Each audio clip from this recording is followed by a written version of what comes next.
മാളികയിൽ വച്ചിവന്നാൽ കർത്തൻ കൽപ്പിച്ചാൽ നിങ്ങൾക്കു സമാധാനം പ്രിയ ശിഷ്യന്മാരെ, നിങ്ങൾ സഹിതം എന്റെ സമാധാനം വാഴട്ടതിനാൽ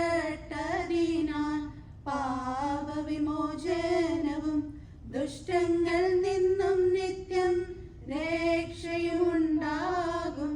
സ്ലീഹന്മാരുടെ സന്താപം നിർമൂലം നീക്കി ഹാലേലൂയ സന്തോഷിപ്പിച്ചു. സന്ദേഹിച്ചതിനാൽ പാടി സന്ദേഹം തീർത്ത മാർത്തോമാതൻ സ്മൃതി നിത്യം ഘോഷിച്ചിടട്ടെ. കുമ്പിട്ടേവം താനേറ്റു പറഞ്ഞ ഭംഗം കൂടാദേകസുരൻ നീതാൻ, സത്യം നീ മമ കർത്താവും സർവേശനുമല്ലോ. കണ്ടാലും തൻ സ്മൃതി സഭയിൽ കൊണ്ടാടിടുന്നു